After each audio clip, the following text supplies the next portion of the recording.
Kali ini kita akan ungkap cerita tentang perjalanan Yai Imaduddin ke Lampung. Ada misi apakah sesungguhnya? Assalamualaikum warahmatullahi wabarakatuh. Langsung saja, tidak perlu pakai prolog. Jadi kita akan mendengarkan paparan di awal dari Kiai Haji Imaduddin Utsman Al-Bantani.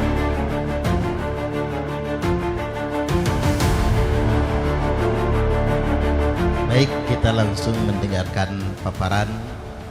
Sesi pertama adalah paparan dari Kiai Haji Imaduddin Utsman Al-Bantani.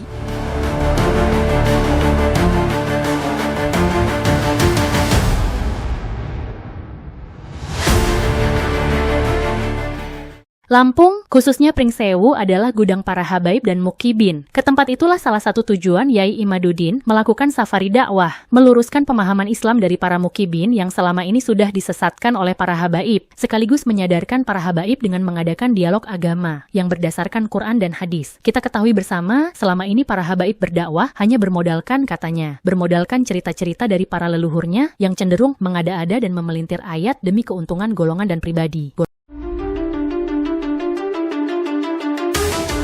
Perjalanan safari dakwah Yai Imaduddin ke Lampung. Dalam sebuah cerita, bab 1, perjalanan ke Lampung.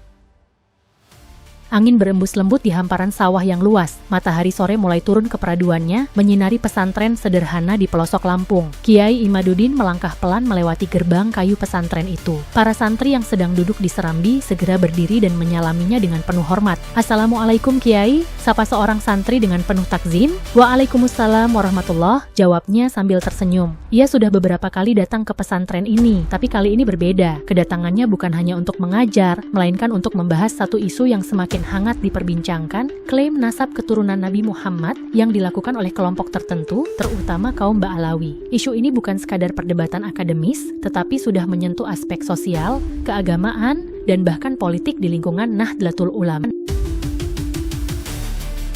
Di dalam aula utama pesantren, para kiai dan santri sudah berkumpul. Malam ini diskusi terbuka akan berlangsung.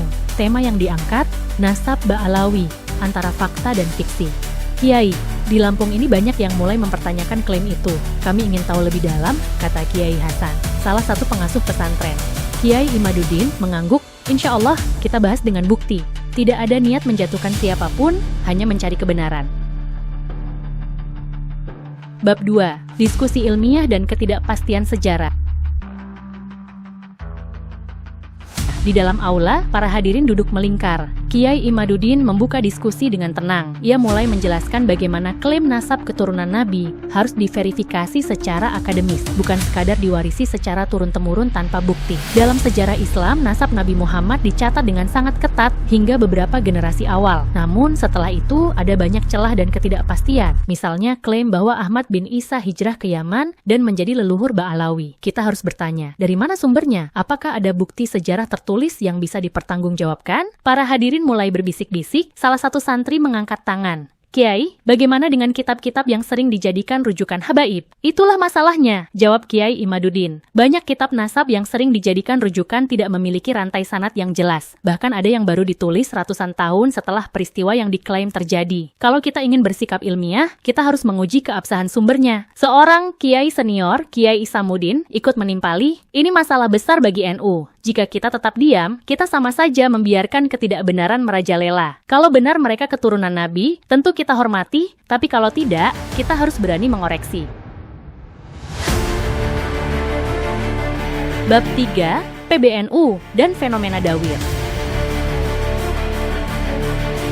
Di luar diskusi akademis, ada fenomena lain yang juga meresahkan, praktik dawir. Beberapa habaib meminta sumbangan kepada masyarakat dengan dalih menjaga keberkahan. Bahkan ada yang terang-terangan meminta uang puluhan juta agar seseorang didoakan agar tidak celaka. "Ini bukan ajaran Islam," kata Kiai Imaduddin dengan tegas. "Ini feodalisme yang harus dihentikan. Islam mengajarkan kebaikan, bukan jual beli doa." Beberapa santri mengangguk setuju, sementara beberapa lainnya tampak berpikir keras. Mereka telah lama melihat praktik seperti ini terjadi di desa-desa mereka. mereka, tapi tak banyak yang berani berbicara. Lalu bagaimana dengan PBNU, Kiai? Mengapa mereka belum bersikap tegas? Tanya seorang peserta. PBNU bukan diam, jawab Kiai Imaduddin. Tapi ini persoalan yang sensitif. NU punya banyak sekali kelompok di dalamnya, dan ada pertimbangan politik juga. Tapi kita sebagai warga NU tetap harus berpegang pada kebenaran.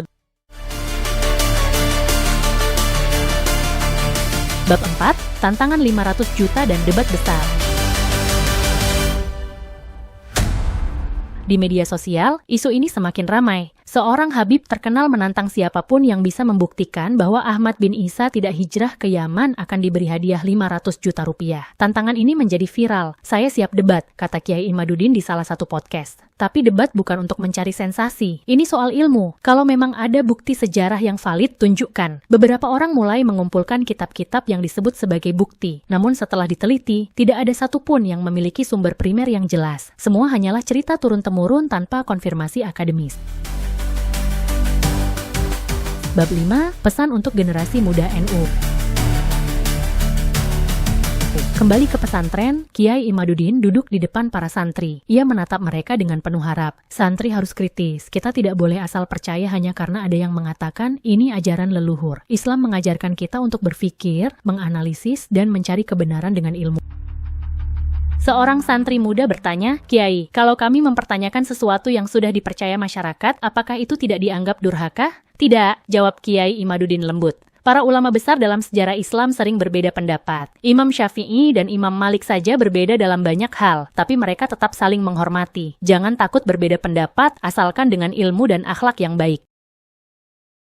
Malam semakin larut. Para santri kembali ke kamar mereka, membawa pikiran yang penuh dengan pemikiran baru. Di luar, angin masih berembus pelan, membawa harapan bahwa generasi mendatang akan berani mencari kebenaran, bukan hanya menerima dogma. Di depan gerbang pesantren, Kiai Imaduddin menatap langit. Ia tahu bahwa perjuangan ini belum selesai, tapi ia yakin ilmu yang benar akan selalu menemukan jalannya.